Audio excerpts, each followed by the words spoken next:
everybody, this is Chaos with Chaos Esports Productions, bringing you another Protoss Bronze to Masters League Series game. Today we're going to be looking at a Protoss versus Random here on Altazim Stronghold, and it has been a while since I played Protoss. I gotta admit, it's been like a week and a half, and yeah, this one was kind of an interesting game. I don't get a whole lot of random players, so definitely threw me off a little bit when I saw that going into this game. But yeah, we're going to talk a little bit about scouting and what to look for, especially when you, in the PvP matchup, which is actually what he ended up being. This map in particular is a little bit odd just because it's so freaking huge. Obviously, going up against a random, you have obviously one of three choices that you'll be up against. You could be up any of the matchups, and quite honestly, in all of the matchups, I really don't like scouting too terribly early on this map. I'd rather wait until around the 2 minutes 30 seconds, like, you know, to see whether or not my opponent's sending out an SCV or probe. And then obviously if I don't see anything after the 2:30 mark, I'm kind of like, okay, he probably is a Zerg player, gonna go ahead, scout out, see how many bases he's got and things like that. So anyways, this game we're going to be looking, like I said, about scouting, because scouting is actually pretty much what won me this game. I was really surprised that it turned out so well. I pretty much saw everything that was going on, was like, well, he could be doing one of two different things, and we're just going to counter it directly no matter what. So basically, pretty normal build as far as the opener is concerned. Going to be going for that pylons, pylon R9, gateway at 13, 14 extractor, and then the cybernetics core and the second gas as soon as the gateway is finished. And I noticed with his probe coming in here that he is going to be going for, or he is a Protoss player, so we're actually, and by the timing, you know, it was a little bit after 2:30, so that means we're pretty confident that he's actually going to be cross-spun, so we're going to go just straight across the field and check that. Now, obviously, if he went for a slightly delayed scout himself, that might be a problem. But basically, this probe, if we do not scout him with this, we're immediately going to go to the top and probably send out a second probe down to the bottom just to cover all bases.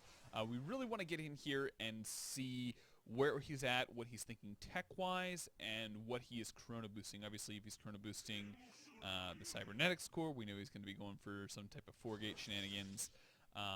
But we're gonna get down here.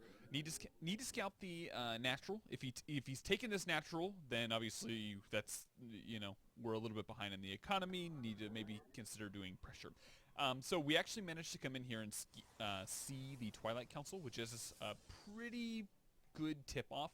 Obviously, your opponent's gonna be doing one of two things. He's gonna either be going straight into DTs, or he's going to be going for a blink. Now, this map, in my opinion, isn't really that great for blink. You've just got this very straight passageway, pretty easy to defend a blink all-in type mechanic. But we did catch him chrono boosting out the cybernetics core, so we're pretty confident he's going to go for something really, really super aggressive. And with that, we're just going to basically get out an immortal, and then obviously I'm going to go ahead and get one observer up front just to make sure that we're ready for any type of, actually no, I queue up two because I want one for my army and one to go scout his main. And then we're just going to be getting up a couple more gateways. The third one should come down here relatively soon.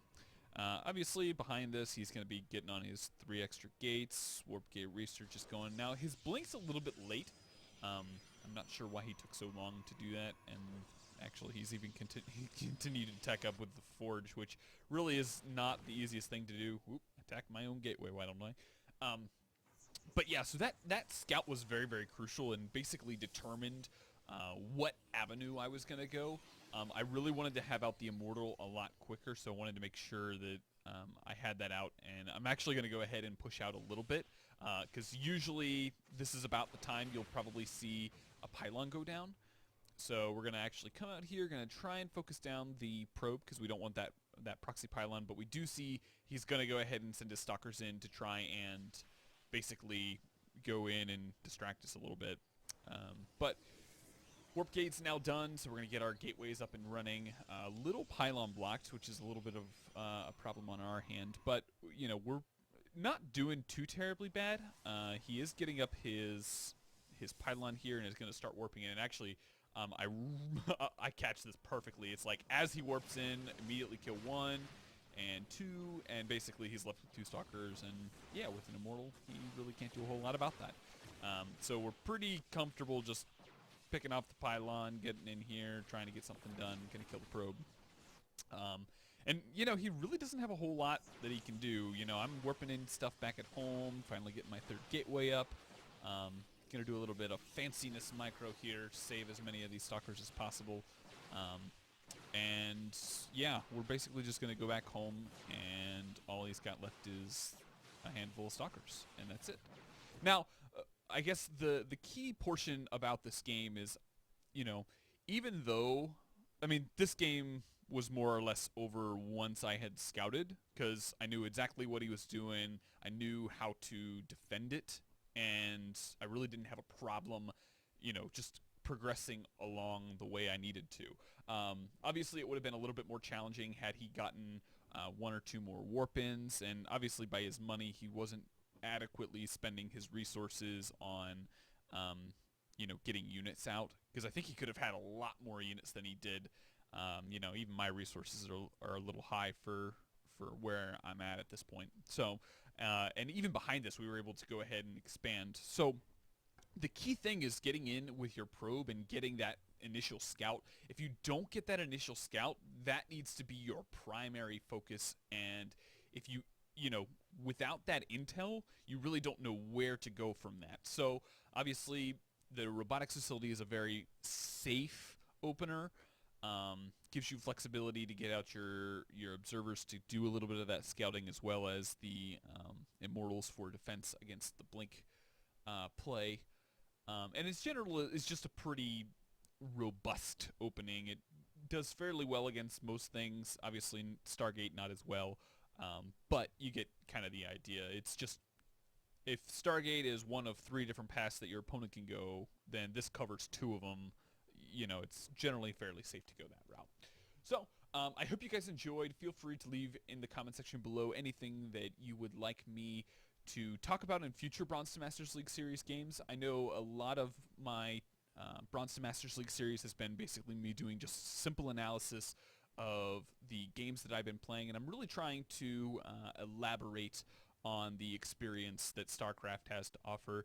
It's a very, very diverse game, and obviously there are multiple interpretations that you can go about when playing on the ladder, and I really want to give you guys the best content that I can possibly give you with all sorts of tips and tricks. So if you have any specific questions on maybe macro, micro, anything that you are interested in, feel free to leave those down in the comments. I'd be more than happy to answer those questions either in text format or hopefully be able to cover it in a future Bronze to Masters League Series game. So I hope you guys enjoyed. Have a wonderful day, and I will see you guys in the next game.